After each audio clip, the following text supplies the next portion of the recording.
béni à toi. Amen. Alléluia. Amen. Alléluia. Amen. Je ne vous entends pas. Alléluia. Amen.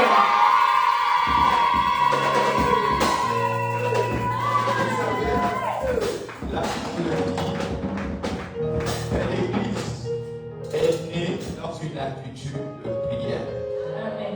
Donc, quand l'Église est née, la naissance de l'Église charismatique, la Bible déclare qu'il y avait du bruit.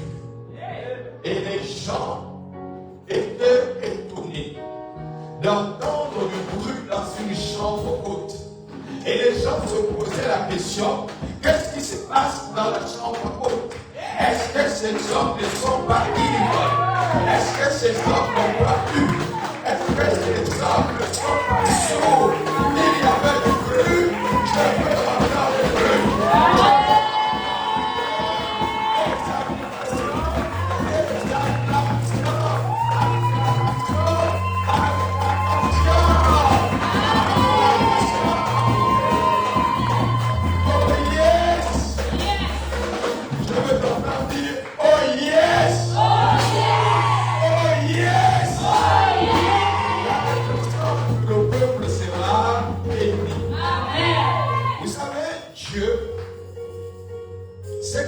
Est inimaginable. J'ai posé la question, quelque part je prêchais, et puis j'ai dit à un frère, c'est quoi la bénédiction? Il est stupide parce qu'il ne savait même pas ce que c'était la bénédiction. Et si je pose la question à un frère, c'est quoi la bénédiction? Alléluia. Donc vous voyez que lorsqu'on dit à un enfant de Dieu que tu es béni, et simplement il dit, je reçois. Pourquoi il reçoit? Qu'est-ce qu'il reçoit? Qu'est-ce qu'il reçoit? Qu'est-ce qu'il reçoit? Alléluia. Il reçoit la parole de Dieu. Mais lorsqu'il reçoit cette parole, il n'espère pas cette parole. Mon micro n'est pas un micro. Amen, mon Dieu.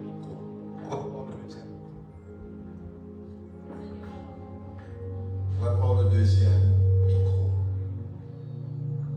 Aujourd'hui, Dieu va nous faire du bien. Mais on ne va pas durer parce qu'on a un concert tout à l'heure. Il est 11 heures, donc en 30-40 minutes, il faut qu'on termine. La semaine prochaine, on va continuer. Alléluia. Amen. Alors je voudrais qu'on se lève en attendant que le micro arrive. Ah, ok, merci. Alléluia. Amen. C'est le deuxième micro, il me dérange parce qu'il coupe à chaque fois. Mais nous allons faire avec. Dieu fera grâce, on changera les micros. On trouvera les bons micros pour nous permettre de mieux prêcher et que l'on comprenne mieux, que ce soit en présentiel ou en distanciel. Alors je voudrais déjà bénir le peuple du Sémi avant que de prier. Bénir toutes les personnes qui sont connectées à cet hôtel, qui sont en présentiel, en distanciel, et qui ne cessent de prier pour la croissance de ce ministère. Que Dieu vous bénisse et vous rende au sanctuaire. Pour toutes les personnes financièrement qui soutiennent l'Église, matériellement, que Dieu vous bénisse et qu'il vous rende au sanctuaire. Vous savez, c'est une joie que d'investir pour le Seigneur, d'investir pour l'Église. Vous savez, quand je dépense de l'argent pour l'œuvre de Dieu, je sème pour le Seigneur. Et je sais que ma récompense, assurément, est dans le ciel. Mais cependant, sur la terre, il ne m'abandonne pas. Parce que les gens ont tendance à dire, ma récompense sera simplement au ciel. Non. On bâtit le ciel sur la terre. Ce n'est pas au ciel qu'on bâtit le ciel. Non. C'est sur la terre qu'on bâtit le ciel. Donc celui qui pense qu'il n'a plus rien à faire sur la terre et qu'il doit être inutile, ça c'est ton problème. Mais cependant, moi je t'encourage à être la meilleure version de toi-même. Je t'encourage à être excellent. Je t'encourage à avoir des valeurs chrétiennes. De manière à ce que dans ton quartier, dans ta maison, tu sois valorisé, tu sois respecté. C'est pourquoi nous sommes là. C'est pourquoi nous enseignons les enfants de Dieu. Et c'est pourquoi nous enseignons la moralité. Ici, c'est la science avec conscience. On ne va jamais encourager un enfant de désobéir aux parents. On ne va jamais encourager une femme d'être au-dessus de son mari. Nous n'allons jamais encourager les hommes à être des gourous. Non. Mais nous disons toujours, Dieu manifeste son amour. Il nous a aimés le premier. Et il faudrait que nous puissions aimer notre semblable. Le semblable, ce n'est pas forcément ton mari, ce n'est pas forcément ta soeur. Mais c'est celui qui est comme toi, être humain. Mais cependant, nous rencontrons des hommes et des femmes qui ont perdu le sens de l'amour. Ils ne voient plus en fait la valeur de l'homme. Il a besoin d'argent, il tue l'homme. Il a besoin d'argent, il fait des sacrifices. Il a besoin de la gloire, il fait des sacrifices. Il a besoin du pouvoir, il fait des sacrifices. Donc en somme, l'amour n'existe plus. Et je voudrais simplement interpeller les enfants de Dieu à rechercher l'excellence, à rechercher l'élévation, à rechercher le succès. Ne reste plus là où tu es. Le niveau où tu es, ce n'est pas le niveau que Dieu t'appelle. Tu n'as plus à t'apitoyer sur ton sort, à te lamenter que je suis pauvre, je souffre. Arrête ça, c'est terminé. Dans la vie du Seigneur, on ne se lamente pas. On croit simplement. On croit simplement. Alléluia. Il faut croire. Il faut croire. On se lamente trop. On s'apitoie trop. Mais ce matin, j'ai une nouvelle. Bonne nouvelle. Nous allons prier et nous allons écouter la bonne nouvelle. Seigneur, nous voulons te dire merci. Ta bonté, ton amour, ta fidélité est sans pareil.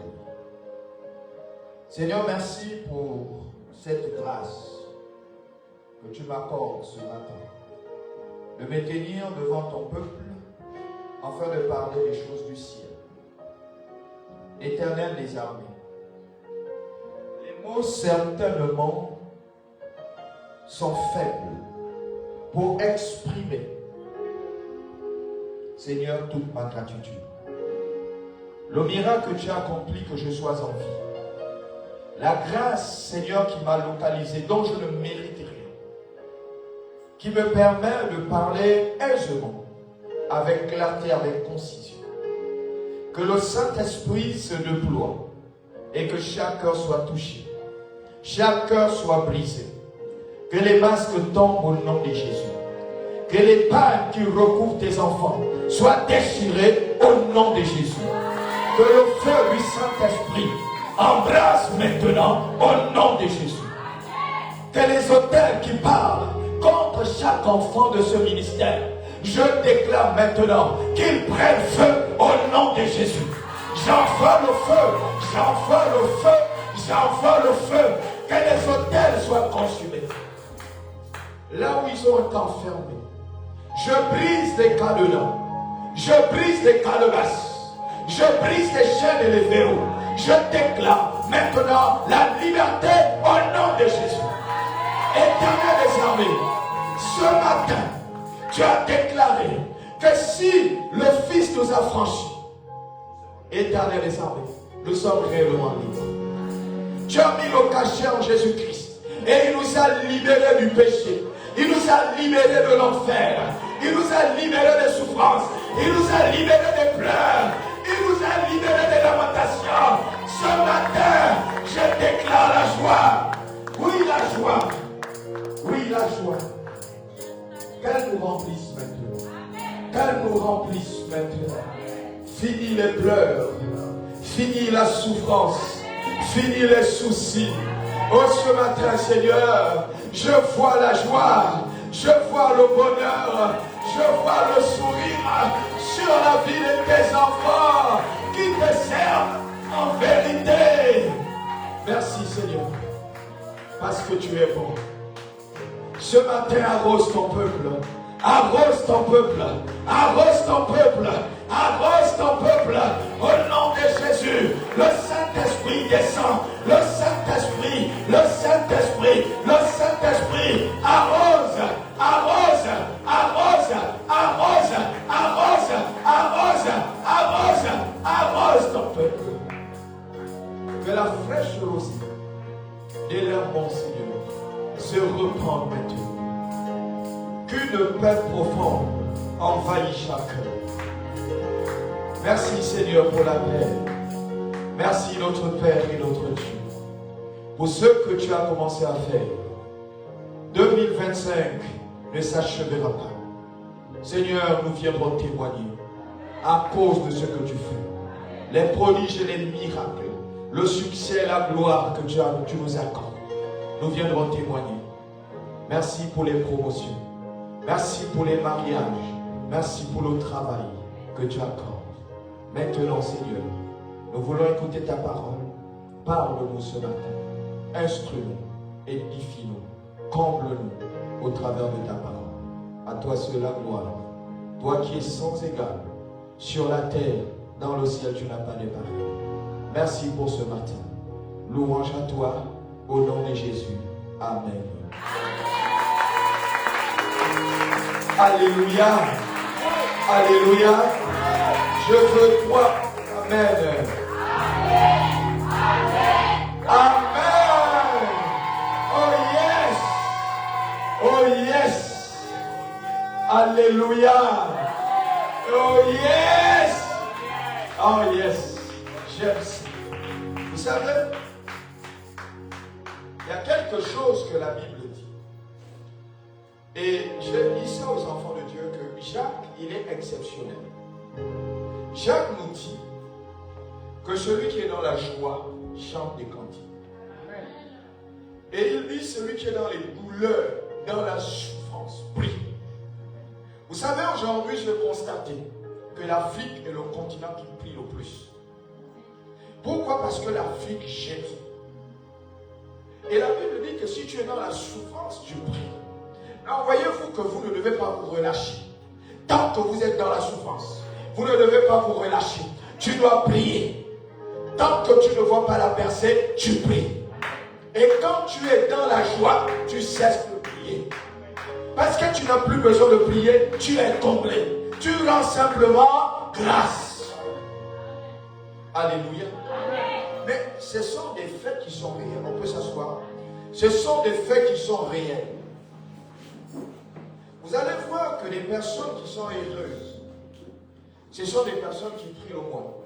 Les personnes ne s'occupent même pas de l'église parce qu'elles sont déjà comblées, parce qu'elles sont heureuses. Mais pour toutes les personnes qui sont à la quête d'un travail, d'un mariage, d'une stabilité, d'une paix, passent le temps à jeûner, prier. Ils jeûnent, ils prient. Pourquoi? Parce qu'ils sont à la quête de la solution. Ils veulent voir le miracle. Ils veulent voir le toucher divin. Mais cependant, toutes les personnes heureuses oublient la prière. C'est quand maintenant tu te retrouves dans la souffrance que tu penses qu'il faut prier. Et ce que je voudrais vous dire aussi, c'est que ce n'est pas ta prière qui informe Dieu du problème que Dieu vit. Ce n'est pas ta prière. Ce matin, quand je suis arrivé pour prier, et la première chose que Dieu m'a dit, c'est sur la fidélité au poste. Vous savez, j'étais beaucoup surpris aujourd'hui. J'étais très surpris. Et puis je me suis dit, parce que je me souviens que le Seigneur me l'avait dit. En réalité, les gens accusent souvent la mère, le père, le grand-père, qui certainement est déjà mort. Et si je souffre, c'est à cause du grand-père ou de la mère qui me bloque. Mais cependant, autant que nous sommes, nous ne voyons pas toujours les actes que nous posons. Vous savez, la fidélité au Seigneur, c'est déjà une clé pour ta réussite. Quand on vient ici, ce n'est pas pour un homme. On ne vient pas pour admirer une femme. On ne vient pas pour voir un chantre ou une chantre. Non. On vient parce qu'on a un rendez-vous avec le Seigneur. C'est le rendez-vous avec le Seigneur qui t'amène à l'église. Ce n'est pas le rendez-vous avec le pasteur. Non. C'est le rendez-vous avec le Seigneur. Mais cependant, le rendez-vous avec le Seigneur a une heure précise. Mais Dieu vous a déjà précédé. Et quand Dieu vous précède, il voit ta fidélité. Et c'est sur la base de ta fidélité que tu as une victoire. Et c'est comme ça que vous allez aller chez le pasteur, prie pour moi, il prie. Mais toi, quand tu pars, tu es infidèle. Même les petits principes du temps, tu ne respectes pas. Mais comment veux-tu que Dieu ouvre le ciel? Quel que soit l'acte prophétique que nous allons faire, quels que soient les principes que tu vas vouloir exécuter, si tu n'es pas fidèle, tu vas échouer. C'est la fidélité à ces choses qui amène le succès. La loi de la réussite parle de la souffrance. Dans la loi de la réussite, il y a toujours la souffrance.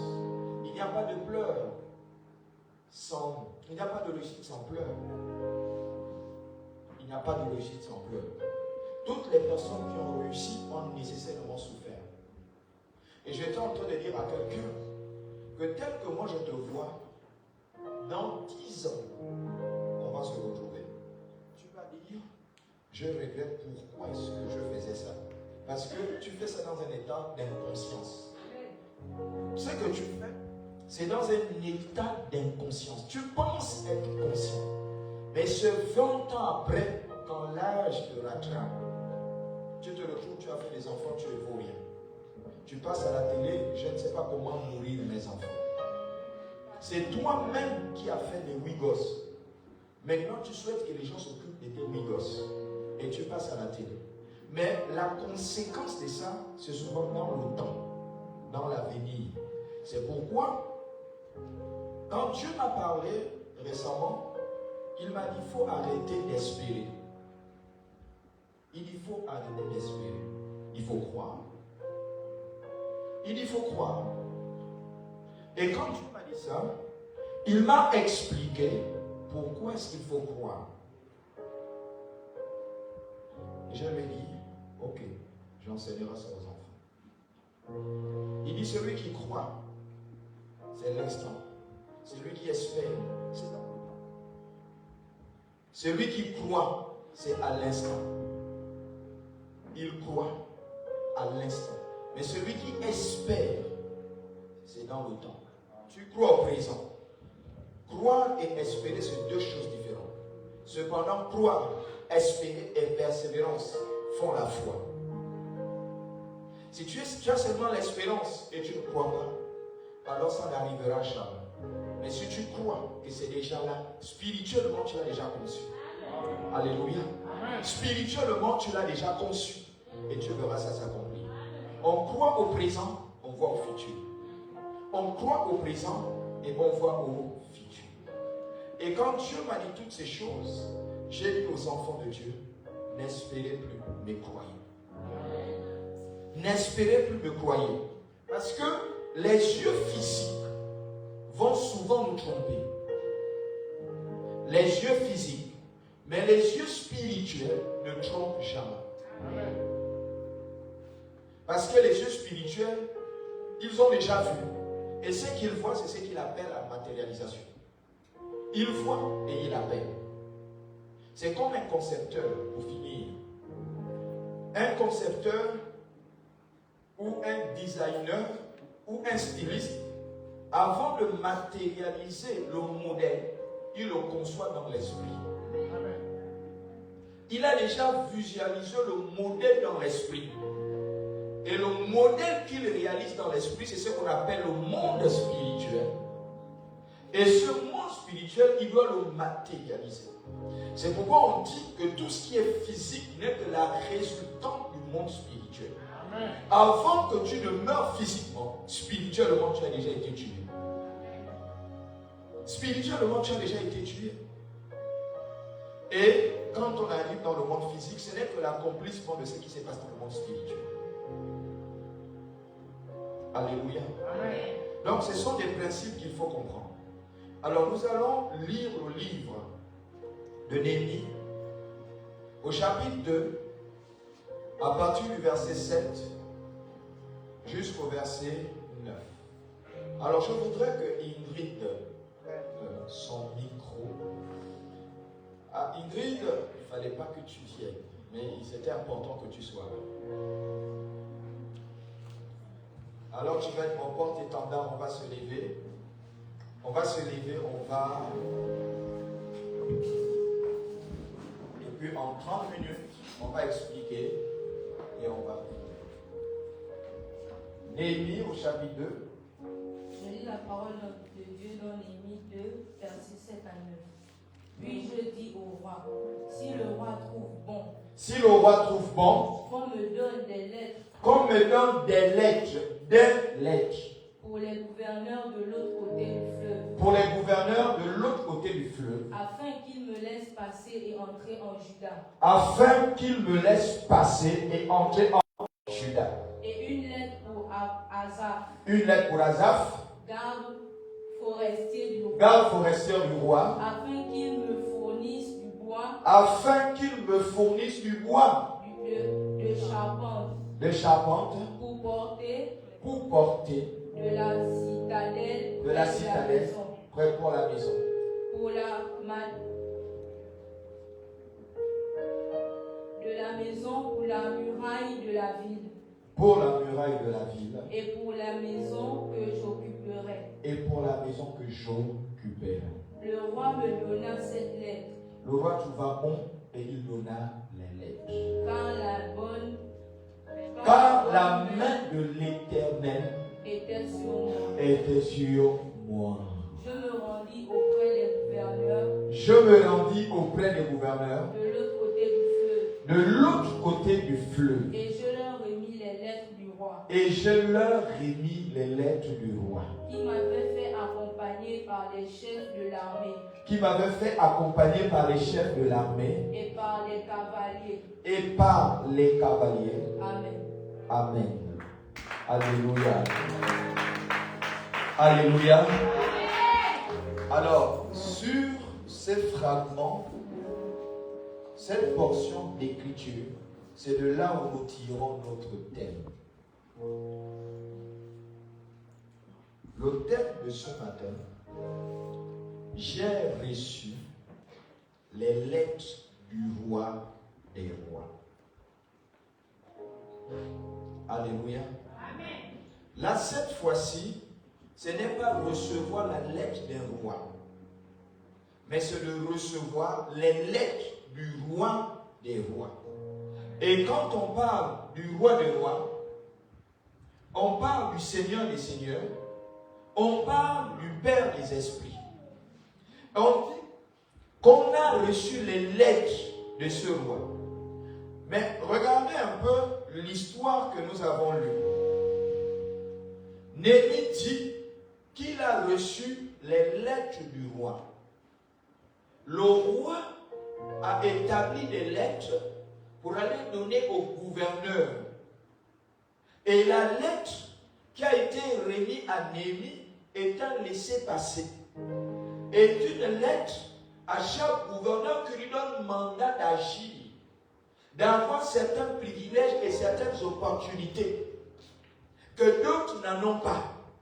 Ça, c'est le roi physique qui donne cette opportunité à un homme, qui donne ce pouvoir à un homme, qui donne ce mandat à un homme. Mais nous, il est question de recevoir les lettres du roi des rois, du Seigneur des seigneurs, lui qui est tout puissant, qui est au-dessus de toute divinité, qui est au-dessus de tout royaume, qui est au-dessus de tout pouvoir, qui peut se nommer sur la terre ou dans les cieux. Il donne les lettres, il donne le mandat d'accomplir sur la terre des exploits. Ce matin, je déclare que tu reçois les lettres du roi de roi, d'opérer, d'avoir des exploits dans tes entreprises. Alléluia. Ce sont les lettres que nous recevons. C'est un mandat divin. Ce sont des lettres spirituelles qui te donnent le pouvoir, qui te donnent l'autorité, pleine d'autorité d'agir. Vous savez, lorsque j'ai examiné ça, j'ai essayé d'aller dans les profondeurs et de mieux comprendre en fait ce que c'était la lettre.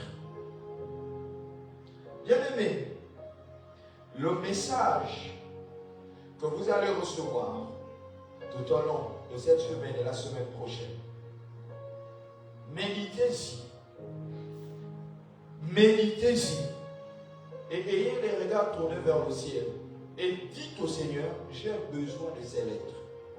Parce que la lettre qu'il te donnera pour une région, la seconde lettre qu'il te donnera pour une autre région, te permet d'accomplir les exploits. Cette lettre, c'est un laissez-passer. Cette lettre te donne succès. Alléluia. Amen. Alors, la définition de la lettre, je vais vous donner rapidement. Parce qu'il faut comprendre le fondement de la lettre. Et là, je ne veux pas vous parler de la lettre spirituelle.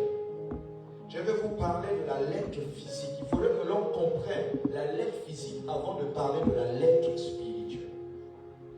Alors, la définition de la lettre, première définition, c'est un message écrit sur du papier. C'est un message écrit sur du papier. C'est ça la lettre. Quand on dit j'ai reçu une lettre, ça voudrait dire que c'est un message qu'on te donne, qui est écrit sur un papier. On te le donne. Maintenant, on dit que c'est pour expédier à un destinataire. Donc, la lettre écrite, c'est toujours pour donner à quelqu'un. Quand on écrit une lettre, c'est pour l'envoyer à quelqu'un. Écoutez-moi bien.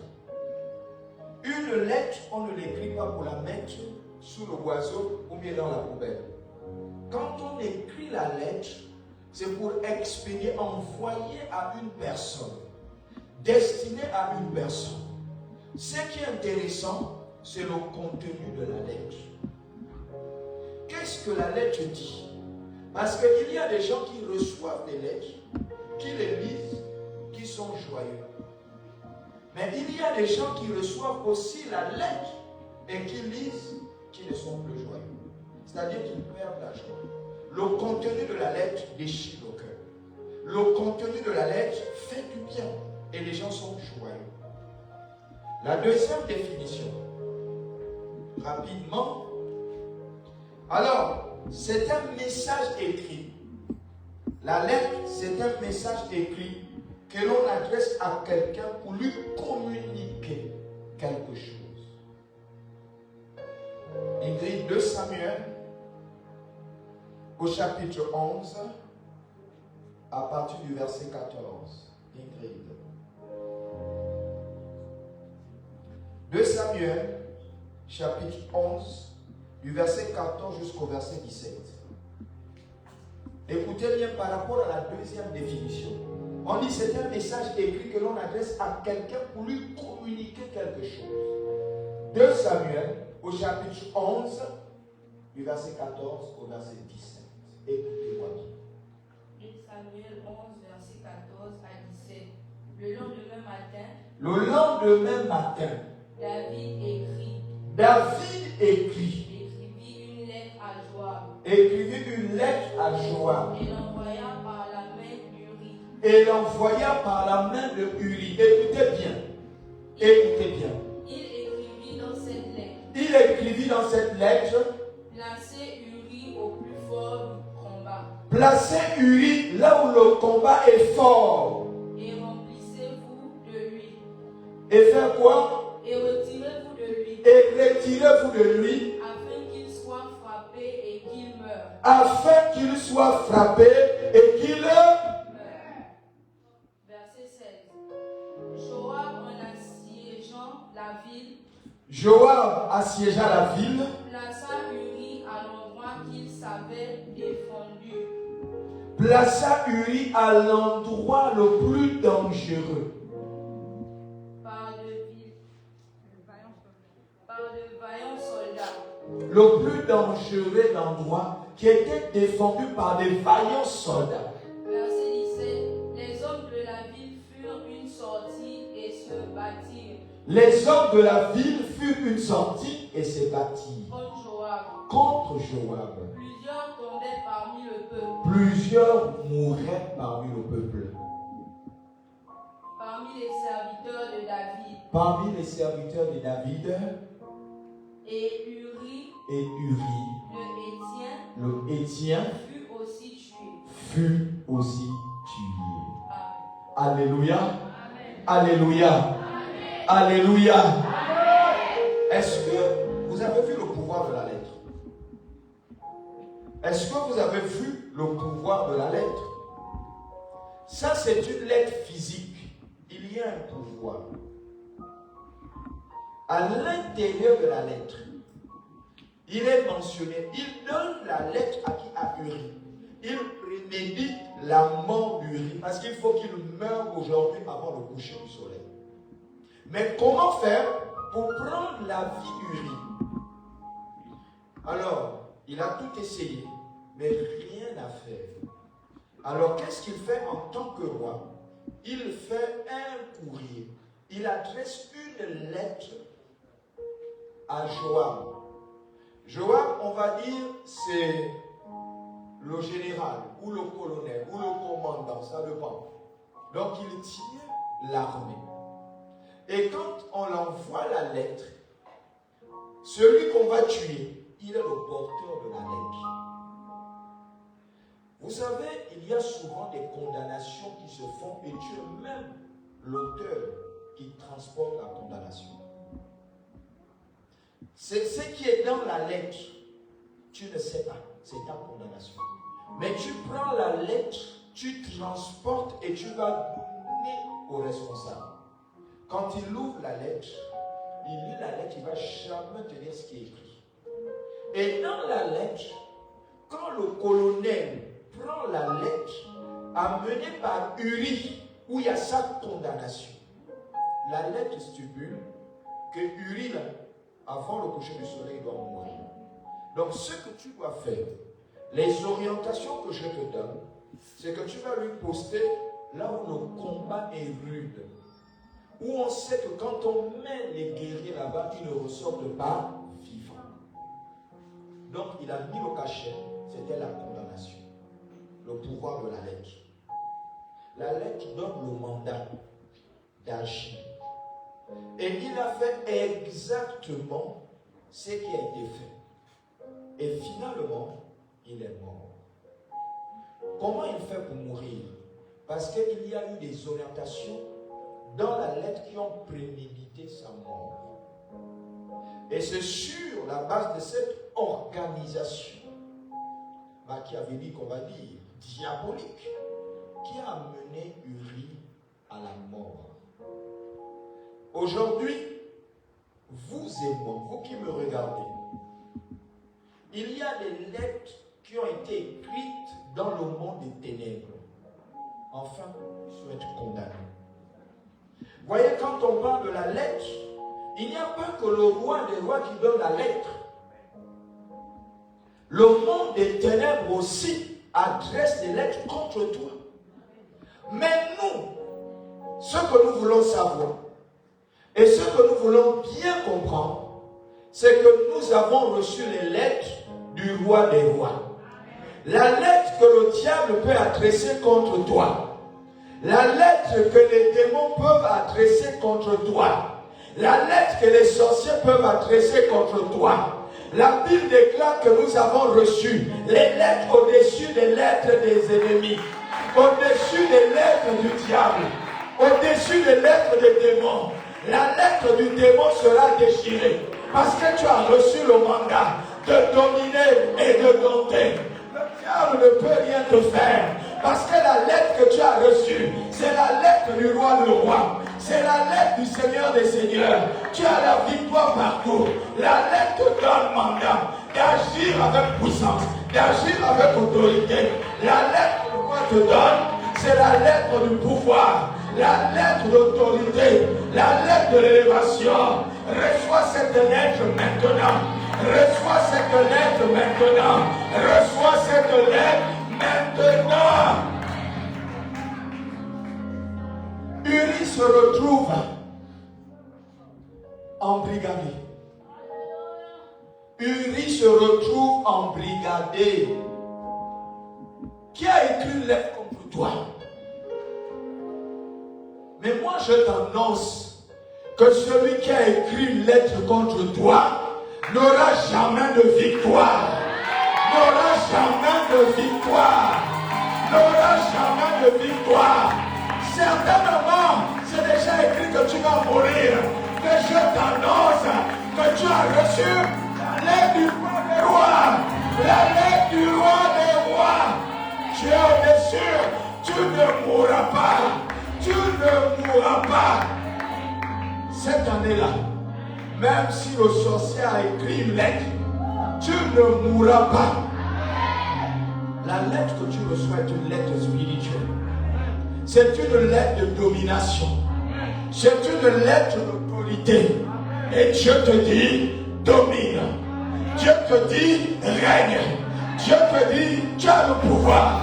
Dieu te dit, tu as la puissance. Oh, règne maintenant. Règne maintenant. Règne maintenant. Règne. Alléluia. Le roi des rois te donne des lettres. Le roi des rois, il te donne une lettre. Regardez un peu le mystère. Néhémie au chapitre 1. Vous allez comprendre un peu le mystère. Néhémie au chapitre 1, du premier verset jusqu'au verset 9. On va terminer avec ça. On va terminer avec ça parce qu'on a beaucoup de choses à faire. Regardez ça. Néhémie au chapitre 1, du verset 1 jusqu'au verset 9. La lecture, elle est bonne, mais il faut que vous compreniez. Vous allez comprendre clairement. Et nous allons terminer avec ça. Écoutez très bien, Ingrid. Écoutez très bien. Néhémie 1, verset 1 à 9.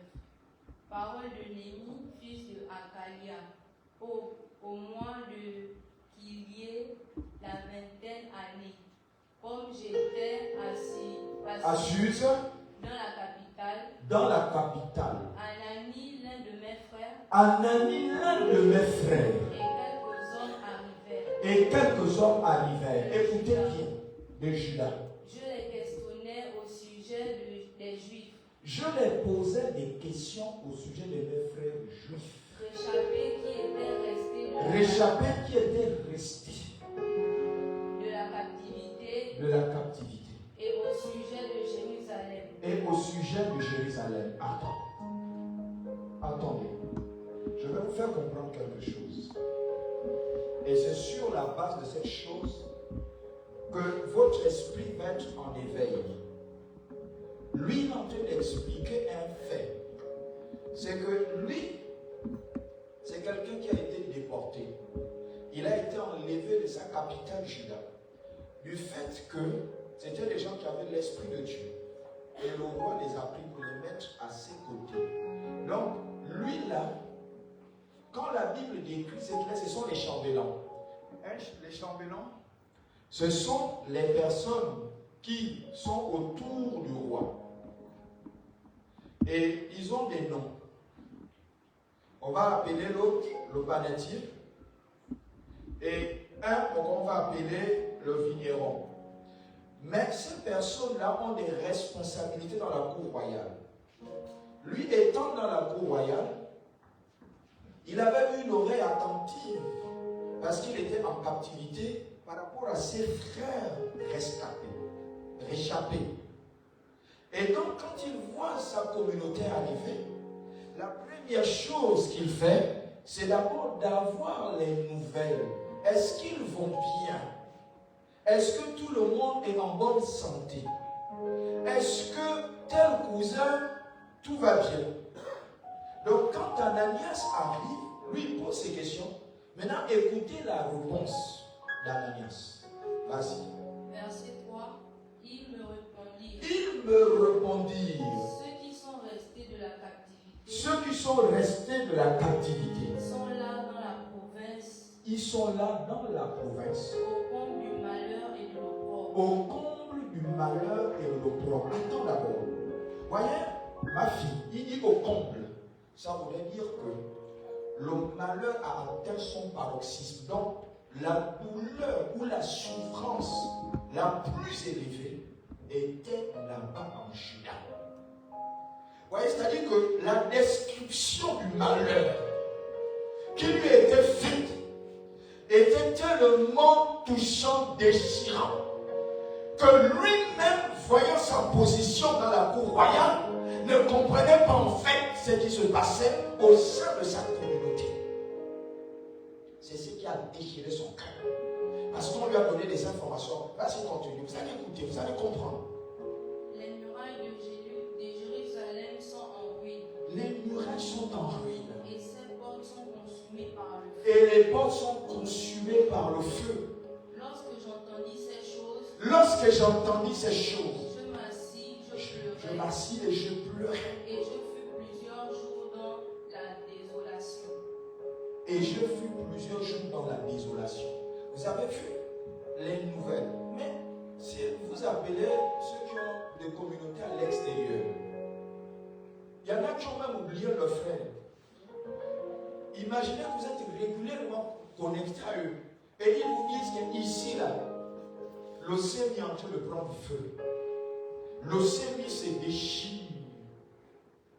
Essayez de vous imaginer pour donner une information comme ça. Quelqu'un qui est attaché au Seigneur, par exemple le prophète. Imaginez qu'il prenne à chaque fois des nouvelles et on lui donne une nouvelle comme ça. Que l'océan se déchire, l'océan est ensanglanté. Alors il aura mal, il va pleurer. Et c'est l'attitude de toutes les personnes qui ont reçu le mandat de régner. C'est l'attitude qu'il a. Et dans cette attitude-là, il y a quelque chose qui va se passer. Et c'est sur cette base que les lettres vont être données. On va terminer la lecture pour qu'on comprenne.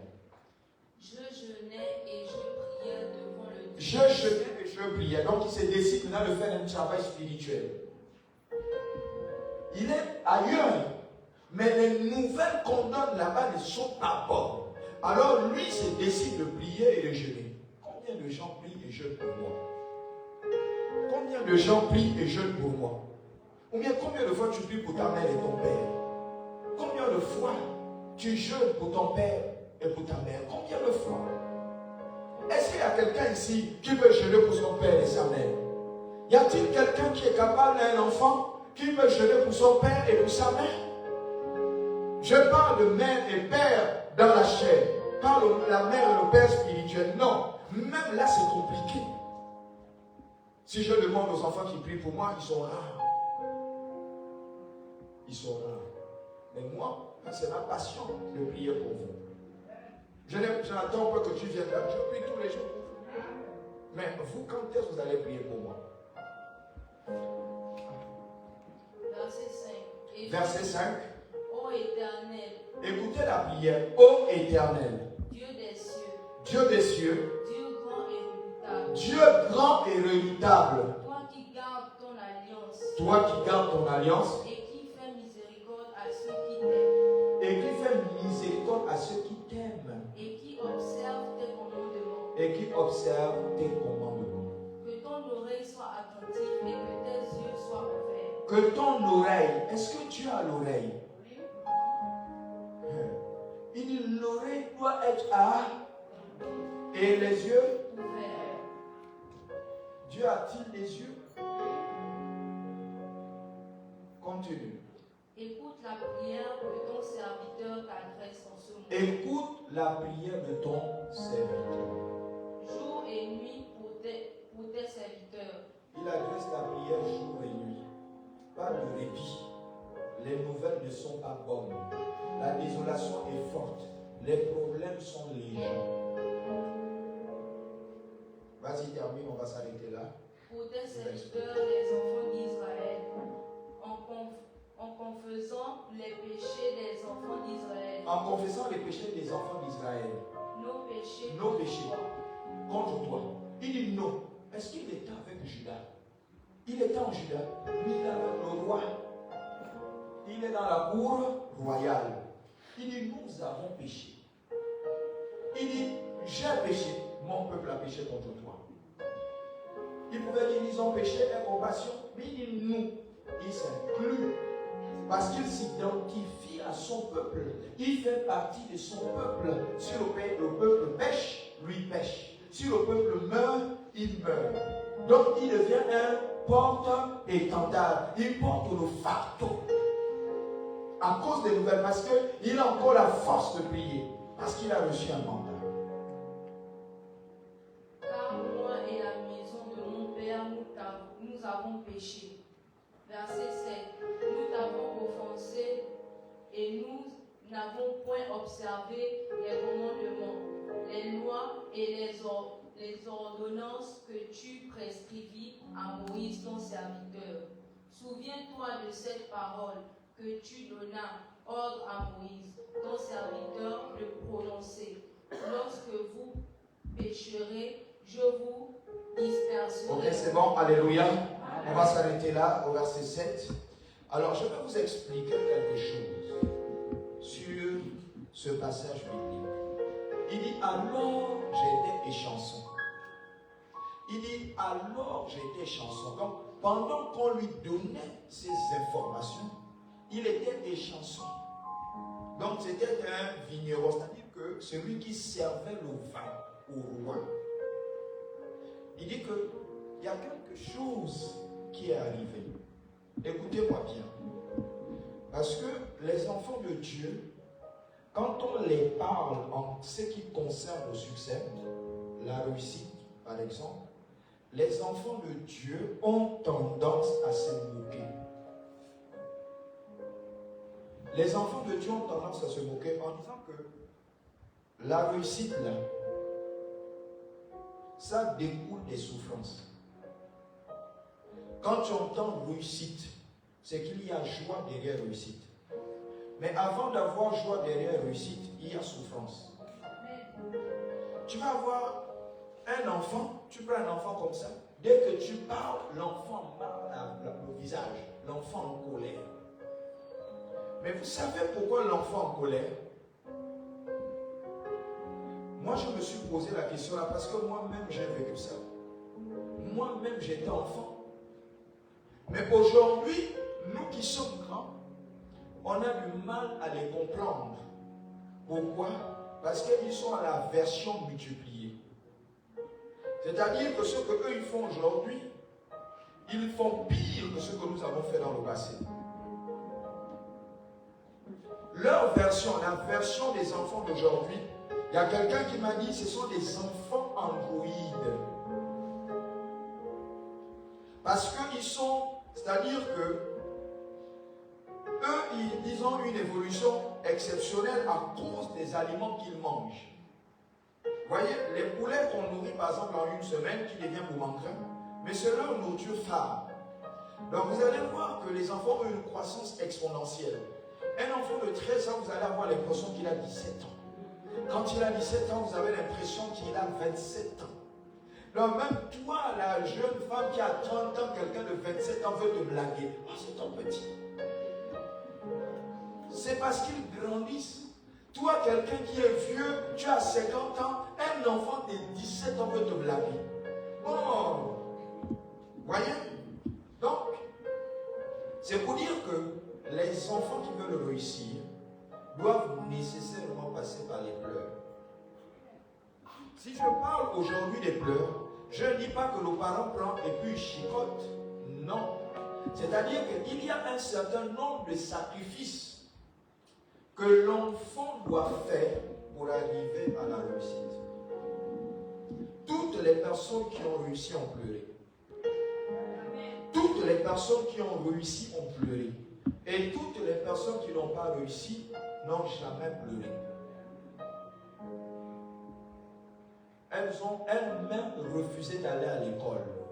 Donc elles n'ont pas connu la souffrance de l'école. Nous, on a connu la souffrance où l'enseignant nous insulte. Il nous méprise. Bon, c'est Robert. On est arrivé à ça. Et les enfants rebelles se battent même avec les enseignants actuellement. Ils boivent les alcools avec les enseignants.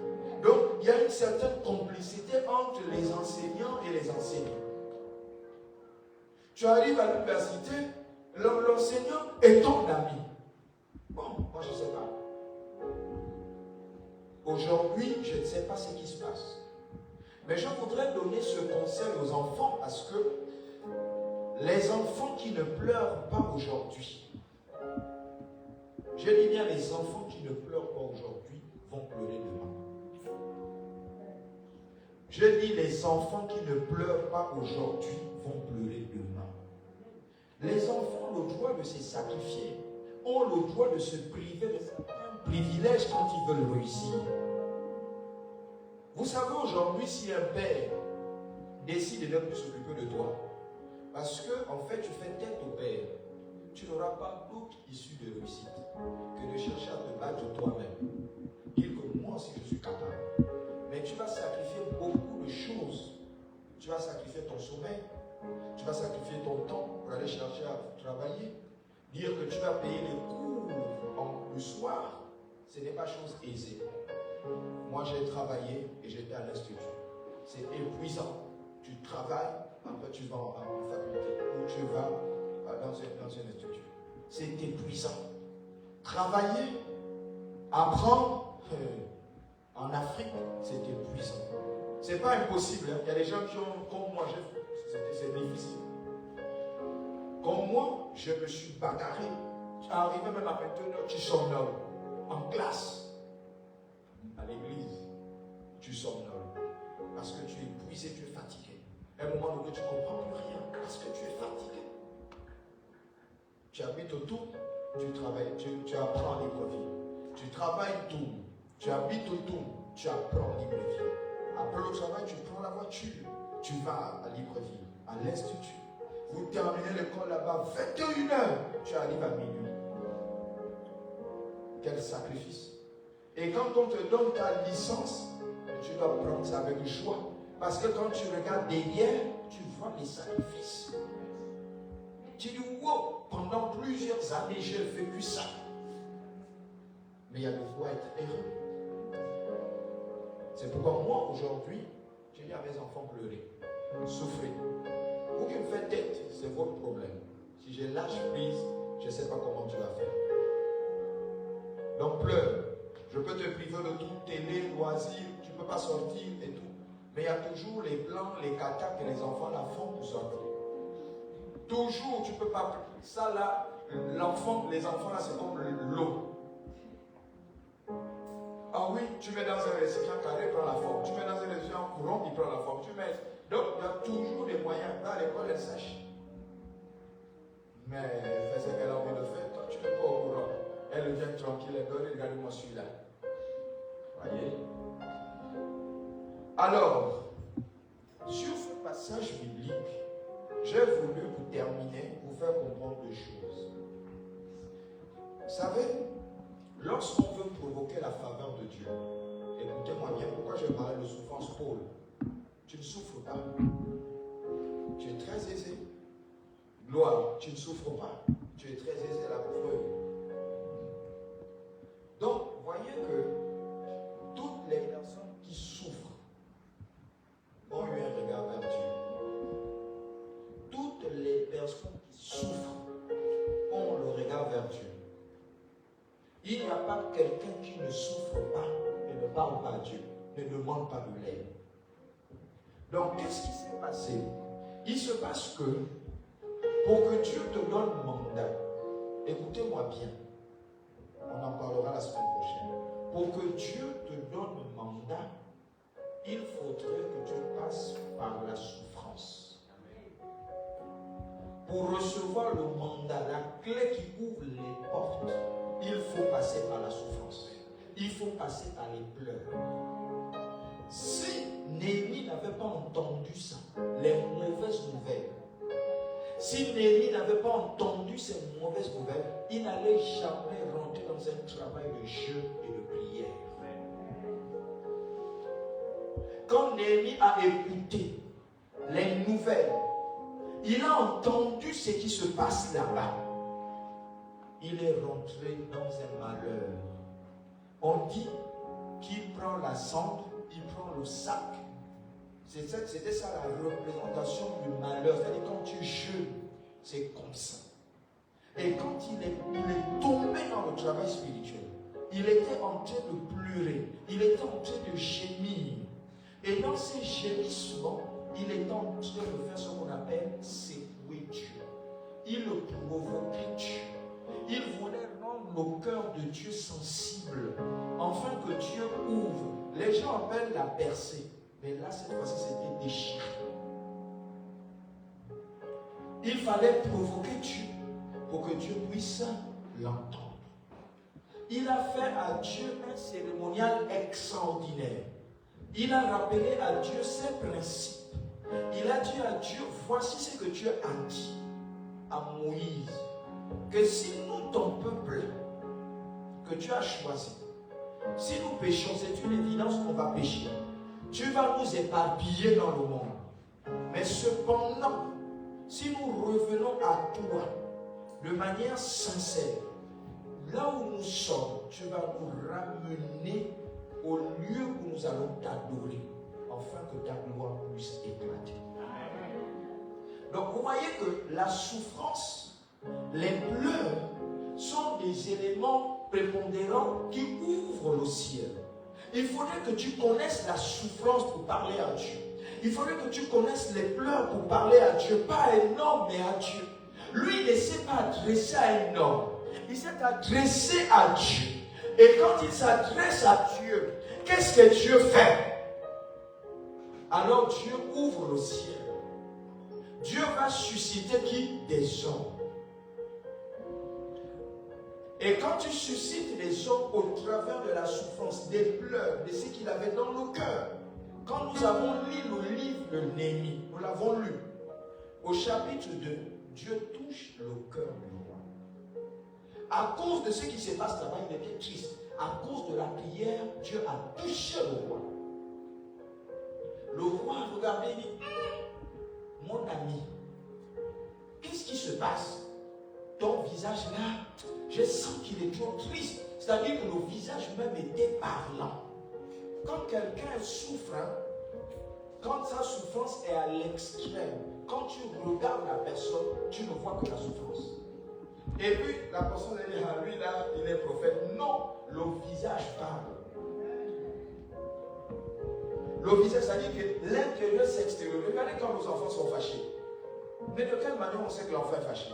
C'est la bouche peut-être. Elle est fâchée. Mais attends, c'est quoi ça? Mais elle est en colère. C'est pour exprimer sa colère. Donc il va écarter les yeux comme ça, là, parce qu'il est en colère. Donc, de manière extérieure, tu t'extériorises et puis celui qui te regarde, c'est que là tu es en colère. Il y a aussi la tonalité. L'enfant sait que là tu es en colère parce que papa n'a jamais haussé le ton. Donc voyez-vous, toutes ces situations-là ont amené Dieu à donner un mandat à Néhémie. Donc, vous voyez, quand on parle et Dieu a reçu la lettre du roi, là, ça n'émane plus d'un homme. Parce que quand le roi lui a posé la question, mais qu'est-ce qui se passe? Comment est-ce que tu es aussi triste? Lui, il savait. Et il sait qu'il ne doit pas être dans cet état, parce que c'est la mort absolue. Mais du fait qu'il avait déjà prié le roi des rois, celui qui était devant lui n'était qu'un exécutant du roi des rois. Ce que le roi des rois a décrété, c'est ce qu'il va faire. Et c'est comme ça qu'il dit, mais qu'est-ce qui se passe?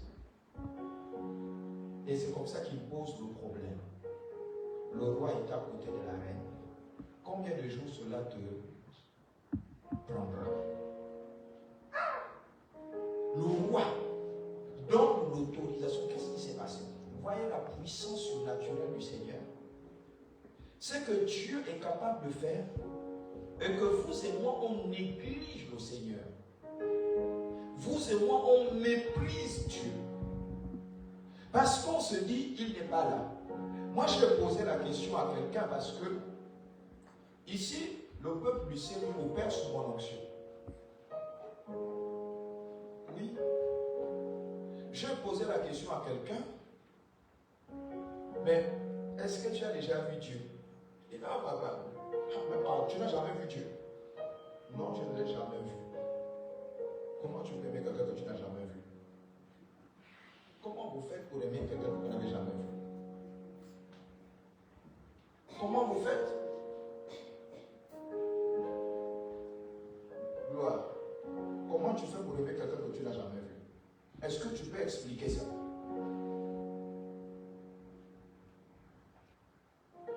Cassandre, comment tu peux expliquer que tu aimes que tu aimes Dieu, comment peux-tu expliquer ça? Comment tu fais pour aimer Dieu? Vous voyez, on se pose des questions. Moi, je suis serviteur de Dieu. J'ai reçu un mandat. J'ai reçu une onction. Maintenant, toi qui me regardes, tu n'es pas capable d'être assujetti à l'onction que Dieu a mis sur moi. Donc, l'onction qui gouverne ce ministère. Parce que Dieu me donne une onction. Et au travers de moi, je vous communique cette onction. Et vous allez opérer avec mon onction. Vous allez peut-être penser que ce sont des aberrations. Non. Non. Et non. C'est ça la réalité spirituelle. C'est pourquoi même dans le monde ésotérique, il y a toujours un père. Il y a toujours des intronisations. Vous avez toujours des pères. Partout où vous allez, que ce soit chez les Gangas, ils sont nombreux ici qui partaient chez les Gangas. Ils ont toujours et toujours des pères. Ceux qui se sont fait initier sont là. Vous savez que vous avez toujours dedans là des mères et des pères spirituels. Vous savez ça. Vos initiateurs, ce sont vos pères spirituels. Donc vous voyez que dans le monde ça existe. Quand on arrive à l'église, ça devient compliqué à comprendre. On a la facilité de comprendre les choses extérieures. Donc les choses du monde, on les comprend facilement. Mais les choses du Seigneur, à cause du fait qu'on parle de bonté, on a du mal à les exécuter. Mais quand on parle du mal, c'est des choses qui se font aisément. Mais quand on dit qu'il faut être bon, il faut savoir pardonner, il faut savoir épargner, il faut savoir faire ceci, il faut savoir s'aimer, il faut savoir, on dit non, ce n'est pas bon. Et c'est comme ça que le roi, il est touché. Qui touche le roi? Ce n'est pas le visage de Néhémie, mais c'est la puissance surnaturelle de Dieu qui agit. Et le roi est touché. Combien de temps? Il est sur le roi Chauveau qu'on fasse de lettres. Parce que si je voyage en dépit du fait que j'ai reçu une autorisation, mais je veux un mandat écrit. Et que les gouverneurs qui sont là-bas me laissent passer. Et il y a un là-bas aussi qui lui, il est garde forestier. Il faut me donner la possibilité de rencontrer ce gars, de lui donner des lettres pour qu'il me donne du bois et que je le bâtisse. Vous voyez un peu le processus du miracle. Pourquoi? Parce qu'il y avait un problème. Donc tant qu'il n'y a pas de problème dans ta vie, tu ne pourras pas gémir et prier. Tant qu'il n'y aura pas de problème, tu ne pourras pas provoquer Dieu. Vous allez voir, la semaine prochaine, on en parlera. On va en parler de comment provoquer Dieu. Parce qu'on ne peut provoquer Dieu que quand il y a des souffrances. Soyez heureux, soyez heureuses. Vous n'allez jamais prier, c'est bien dans le foyer, vous n'allez jamais prier. Mais une fois que ça capote, vous allez aller jeûne sur jeûne. Jeûne sur jeûne. Il faut faire attention. Quand on parle des choses comme ça, les gens, bon, les élèves sont là, les parents vivent, dès qu'ils meurent, vous réfléchissez comment vous allez faire pour aller l'année prochaine à l'école. Vous réfléchissez. Comment je fais pour aller l'année prochaine? Le père est mort, la mère est morte. On fait comment? Pendant qu'ils vivent, vous les méprisez. Dis Dieu merci. Fais l'école. Bats-toi pendant qu'ils sont là. Mon fils, dans 20 ans, tu vas regretter. Dans 20 ans. La gloire, elle est là, elle a 20 ans. Dans 20 ans, elle a 40 ans. 20 ans, ça va vite. Hein? La diaconesse n'aurait jamais imaginé avoir l'âge qu'elle a là très vite. Ah, mais ça va vite. Nous, on dit, quand on était jeune, on disait, quand on aura 40 ans arrivés, on a dit, pasteur, donc 40 ans, on est toujours enfant. Alléluia. Elle demandait à ceux qui ont 40 ans, ils vont se voir toujours comme des enfants. Mais là, il y a quelqu'un que tu as 40 ans, tu dis, oh, mais c'est trop. Tu dis, ok. Il y a même quelqu'un qui dit, non, 50 ans, c'est jeune. Tu dis, moi, avant, je voyais ça vieux. Maintenant que j'ai l'air, je vois ça petit. Donc, prenez conscience, les enfants du Seigneur, prenez conscience. Provoquez simplement Dieu. Provoquez Dieu. Mais pour provoquer Dieu, il faudrait qu'il y ait un problème. S'il n'y a pas de problème là, vous n'allez jamais provoquer Dieu. Donc, les lettres du roi sont des lettres physiques. Mais les lettres que Dieu lui donne, qui est le roi des rois, ce sont des lettres spirituelles. Et quand je parle de lettres spirituelles, je parle vraiment du spirituel. Et chacun de nous doit prendre conscience que les lettres qu'il va recevoir tout au long de ce mois de septembre sont des lettres spirituelles. La lettre que tu vas recevoir va te permettre d'opérer. Vous savez, c'est l'année scolaire. J'ai peut-être un bachelier, peut-être un breveté ou deux, mais je dis simplement que c'est maintenant là, le mois de septembre, que nous allons commencer le travail avec les bacheliers et les brevetés.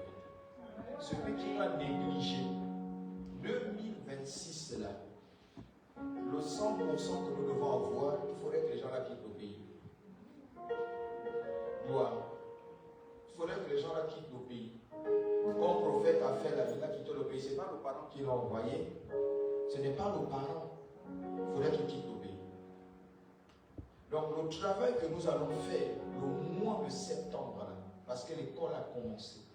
Donc si ces enfants-là n'exécutent pas ce même, parce que je veux qu'ils quittent le pays et que c'est l'État qui les envoie. Non, tout c'est tout. Depuis, combien sont allés à l'étranger? Ici aussi. Combien sont allés à l'étranger? C'est l'État qui les envoie. Le pays les envoie, dit non, ils sont trop bons. Combien? À part le prophète. Lui, il est né ici. Il a grandi ici. Le prophète est né ici, il a grandi ici. Et c'était une belle récompense. Oui. C'est l'État qui l'a dit, il faut partir. Ok, je vais finir avec ce témoignage. Un jour, j'ai reçu un mandat. J'avais une de mes filles en 2008 ou 2009. À l'époque, on donnait ce qu'on appelle la BIF. Il n'y a pas d'enseignant ici. C'était la prime d'incitation à la fonction d'enseignant. Il n'y a pas des enseignants ici. Les enseignants sont. Ah oui, oh, j'ai oublié. Ah oui, il y a 3 enseignants ici. Donc on a des enseignants. Donc on donnait la BIF. Et puis, une de mes filles n'avait pas eu son argent. Parce qu'à l'époque, on donnait le gros lot. On donnait beaucoup d'argent. Hein? Et puis l'église là où j'étais à l'époque, quand il s'agissait de la dîme, on avait 1 million chaque mois. 1 million de dîmes. Pourquoi on avait 1 million de dîmes? Je vais vous expliquer. Donc c'est comme ça. Et elle n'avait pas eu la dîme. Elle n'avait pas eu sa BIF. Et puis, il y a toujours les gens qui font le dossier, qui font des réclamations. Mais elle avait plusieurs fois fait ça, ça ne marchait pas. Et puis finalement, elle est tombée sur moi. Et elle a eu le problème qu'elle n'a pas eu la BIF. Elle est venue me voir. Elle me dit, papa, j'ai un problème. Je lui ai dit, c'est quoi, ma fille? Elle m'a dit, je n'ai pas eu mon argent, mais comme d'habitude, on va encore faire le recours, constituer les dossiers. Et puis je lui ai dit, ok, il n'y a pas de problème, mais vous-même, vous connaissez la formule, non? Vous connaissez la formule. Il faut construire le dossier. Il faut venir à l'hôtel et il faut parler. Parce qu'il y en a qui ne veulent pas faire sacrifice. Et là, comme elle a besoin d'argent, c'est beaucoup d'argent. Il faut qu'elle fasse sacrifice. Elle dit, papa, je veux faire. C'est comme ça qu'elle est venue avec le dossier. Elle a fait son sacrifice, elle a posé le dossier à l'hôtel. Et j'ai prié. Et puis à la fin, je me suis entretenu avec elle. Parce qu'il fallait maintenant que je prie pour elle. Je finis avec le dossier. Il fallait que je termine avec elle. Alors je lui ai posé une question. Écoutez, très bien. Je lui ai dit, quelle est la dernière personne, c'est-à-dire la personne qui a la dernière signature pour valider? Si tu ne connais pas la personne, c'est que ça va encore échouer. Papa, je connais. J'ai dit, donne-moi le nom. Elle a donné le nom. J'ai dit, ok, c'est celui-là. Je vais régler son compte. Tout de suite, j'ai appelé son nom. Tout de suite, je l'ai appelé. Là où on était, tu signes ça rapidement. Papa, on l'a fait, j'ai dit, va étudier ta petite. Elle a fait tout le circuit avec son dossier. Quand elle arrive maintenant chez la dernière personne, mais vous savez, l'attitude de l'homme, c'est toujours trembler. Authentique, c'est ce que je vous dis là. Authentique. Et c'est comme ça, quand elle arrive chez la dernière personne, elle tombe avec beaucoup de tremblement. Et quand elle ouvre la porte, la personne dit, c'est toi que j'attendais, il faut rentrer. Vous voyez, il faut rentrer, elle est rentrée. Le dossier, c'était où depuis, c'est quoi toi? Elle a signé séance tenante, elle a envoyé ça. Les gens ne comprennent pas souvent. Et c'est comme ça que le dossier est parti. Quelques semaines après, on l'a appelé, elle a pris son argent. Je crois que c'était 900 000 à l'époque. Pour les enseignants de primaire, je crois, et 1 million pour les enseignants des lycées. Bon, je ne sais plus, c'est vous qui connaissez. Les enseignants des lycées à l'époque, la PIF, quand on le prend, c'était, je crois, 1 million. Et ceux du primaire, c'était 900 000. Donc, eux, c'était ceux du primaire. 900 000. À cause de ce miracle-là, parce que beaucoup avaient eu ce miracle, les gens veulent donner la dîme. Elle a sémi, elle est venue donner la dîme de sa pif. Et quand elle donne la dîme de sa pif, cette femme-là, c'est une femme, hein, quand elle vient ici, elle parle. Elle n'avait jamais vu un miracle comme ça. C'est comme ça qu'elle a amené mon nom. Elle parlait de moi. Et puis un jour, elle parlait de moi. Quand elle parle de moi, c'est avec ma grande sœur. Vous savez, quand la Bible dit qu'on sera méprisé dans nos familles, aucun prophète, aucun, dans sa famille ne sera honoré. Il sera toujours méprisé. Et c'est comme ça que, pendant qu'elle est en train de parler de moi, de la puissance qui m'accompagnait, ma grande sœur dit, quoi? Dis-moi, c'est qui? C'est elle. Il a eu ce gilet comme ça. Oui, c'est mon pasteur. Il dit, ah bon? Elle dit, mais c'est mon petit frère. Alléluia. Amen. Elle dit, c'est mon petit frère. Et c'est depuis ce jour, parce qu'elle dit, l'onction que mon pasteur là a, c'est extraordinaire. Hein? Tout ce qu'il dit arrive. Je vous dis que c'est extraordinaire. C'est comme ça que ma grande sœur, j'étais hier, m'appelle, elle me parle de ça. J'ai dit, le monde est petit. Quand vous avez une onction qui vous poursuit, ce sont les gens qui vont aller parler de vous, on va vous chercher. Les gens vont parler de vous, on va vous chercher. Il y avait tellement une onction qui me poursuivait. Et les miracles s'accomplissent. Mais ici au sémi, tu as bac, tu pars. Tu trouves travail, tu pars. Tu es sur le processus de te marier, tu pars. Bon, on fait comment? Même quand on donne des orientations, on n'exécute pas. Comment est-ce qu'on veut voir le miracle? Tous les enfants du sémi qui sont là, s'il y a un qui dit que papa a déjà fait un travail d'exercice avec moi, c'est que celui-là, vraiment, c'est que Dieu va lui donner une bonne bénédiction. On commence, et puis les gens se découragent, ils partent. Et puis vous voulez que Dieu vous restaure. Le travail que vous voyez de délivrance, de cure d'âme ou de relations d'aide, c'est un travail profond. C'est un travail qu'on fait avec beaucoup de sérieux, beaucoup d'abnégation. Parce que vous savez, quand on extrait un esprit d'un corps, l'esprit ne meurt pas. Et si tu n'as pas la capacité de garder cet état de pureté, cet état de connexion au Seigneur, il revient. Et ta condition sera pire. Ah, si je suis comme ça, c'est à cause du pasteur. Il a prié pour moi. Oh, toi-même, ta vie, tu ne la contrôles pas. Ta propre vie, tu ne la contrôles pas. Mais vous l'avez compris, tu es malade, allez, maladie, il faut le libérer. Et puis quand tu sors, tu es la même personne qui dérange au quartier. Bon, comment est-ce que vous voulez que les choses marchent? Comment vous voulez que les choses marchent? Alléluia. Amen. Que Dieu bénisse quelqu'un. Que Dieu bénisse quelqu'un.